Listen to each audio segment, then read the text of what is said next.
नमस्कार. आजच्या व्हिडिओमध्ये तुमचं खूप खूप मनापासून स्वागत. आज आपण या व्हिडिओमध्ये छत्तीचं 4 टक्स ब्लाऊज कटिंग पाहणार आहोत. तेही पेपर कटिंग करणार आहोत. कारण का पेपर कटिंग केली तर खूप सोपं पडतं. आणि पेपर घेतलेला आहे, बंद घडी माझ्याकडे आहे, ओपन भाग आपल्या समोर ठेवायचा आहे कारण का हा डबल फोल्ड केलेला पेपर आहे. सुरुवातीला उंची घ्यायची आहे. आता इथं तयार उंची 14.5 इंच आहे, त्यात मी 1 इंच मिळवला आणि 15.5 वरती अशा पद्धतीनं पॉईंट घेतलेला आहे. पहा, लाईन ड्रॉ करून घेतली. ह्या पॉईंटला तुमची जी काही उंची असेल ती तुम्ही घेऊ शकता आणि त्याच्यामध्ये 1 इंच मिळवू शकता. आता इथं शोल्डर घेतलेला आहे, शोल्डर आहे ते 5.5 इंच घेतलं, 5.5 परफेक्ट असं घेतलं आणि मुंडा इथं आहे तो 6 इंचावरती घेतलेला आहे. ही मुंड्याची लाईन ड्रॉ करून घेतली. आता इथं अंतर 5.5 इंच आहे का ते चेक करायचं. कमी जास्त होत असेल तर सरळ करून घ्या आणि मुंड्याची लाईन परत ड्रॉ करा. आता इथे छातीचा चौथा भाग, छाती आहे 36 इंच, त्याचा चौथा भाग घेतला 9 इंच. तुम्ही 1.5 इंच 2 इंच मार्जिन तुम्हाला जशी मार्जिन ब्लाऊजमध्ये पाहिजे त्या पद्धतीनं तुम्ही घेऊ शकता. इथं मी 2 इंच मार्जिन घेतलेलं आहे.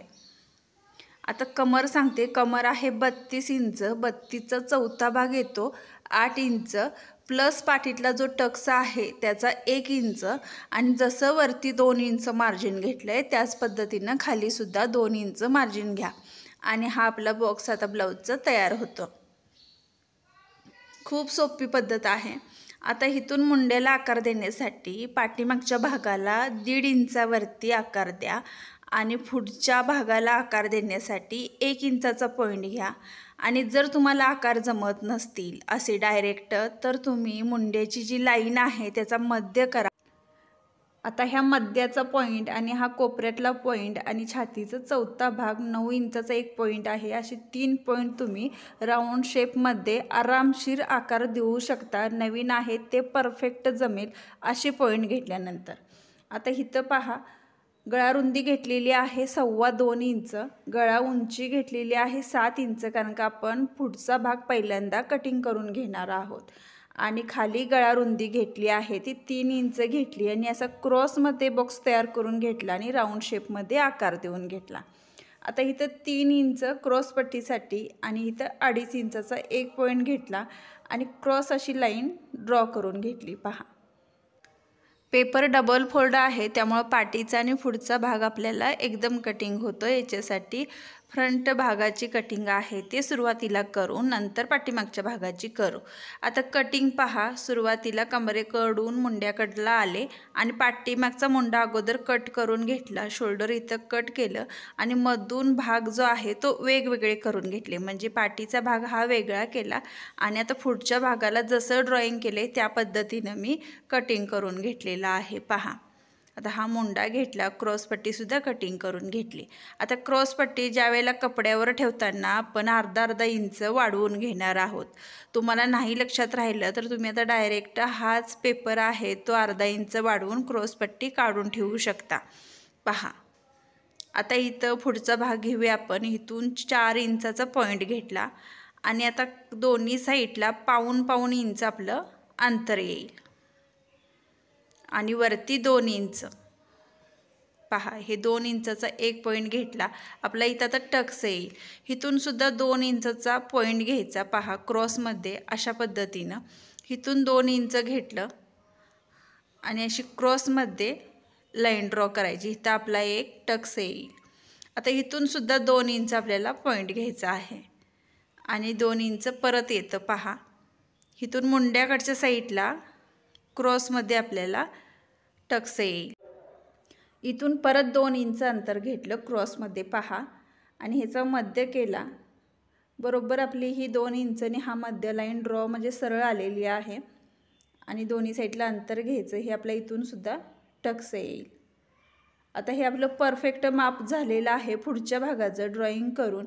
आता हेच माप कपड्यावर ठेवताना ह्या साईडला अर्धा इंच आणि ह्या साईडला अर्धा इंच वाढवायचं.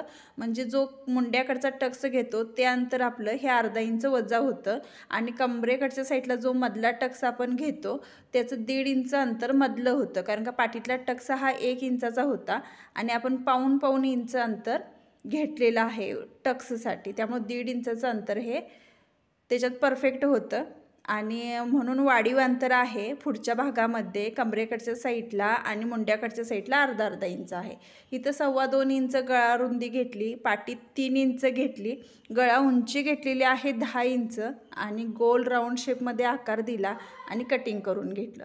इथं टक्स आहे तो 5 इंचावरती पॉईंट घेतला, वरती 4 इंच घेतलं आणि आपण 1 इंचाचं टक्स माप घेतलं होतं पाठीतल्या भागात, त्यावेळेचं हे माप अर्धा इंच दोन्ही साईडला इथं होऊन जातं हे त्याचं माप. पहा आता हे सगळी मापं झाली. आता बाहीचं माप सांगते. बाही आहे ती छोटी आहे म्हणजे 4 इंच तयार आहे अशी बाही आहे ती दाखवते. आणि एका ब्लाऊजची ह्याच मापाच्या लॉंग बाही आहे. त्यावेळेला पेपर कटिंग करताना लॉंग बाहीचा तुम्हाला व्हिडिओ दाखवते स्टिचिंगचा आणि जी छोटी बाही आहे ती कटिंग करून तुम्हाला दाखवते. आता इथं पहा मी छातीचा चौथा भाग म्हणजे 9 इंच प्लस अर्धा इंच लुजिंग असं 9.5 इंचाची घडी घेतली, उंची 5 इंच घेतली, 4 प्लस 1 इंच आणि उतार 2.5 इंचावरती दिला. 2.5 इंचाच्या पॉईंटपासून आत 1.5 इंच घेतलं आणि बंद घडीकडे 1 इंच हे दोन्ही पॉईंट मी जोडून घेतले. पहा आणि त्याचा मध्य केला. मध्याच्या वरती पाव इंच घेतले म्हणजे वरच्या साईडला आणि खालच्या साईडला, कारण का हे पाठीचे आणि पुढचे आकार देण्यासाठी खूप सोपी पद्धत आहे. दंडघेर आहे तुमचा काय असेल ते घ्या.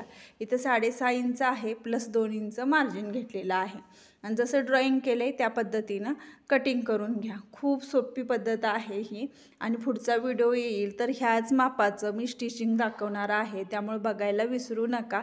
त्यामुळे परफेक्ट तुम्हाला ब्लाऊज कटिंग स्टिचिंग जमेल. आणि व्हिडिओ कसा वाटला ते नक्की कमेंट बॉक्समध्ये सांगा. आवडले असेल तर लाईक आणि सबस्क्राईब करा. बेल आयकॉनवर क्लिक करून ऑल ऑप्शनवर क्लिक करा जेणेकरून नवीन व्हिडिओ अपलोड केला तर नोटिफिकेशन सर्वात अगोदर तुम्हाला भेटेल.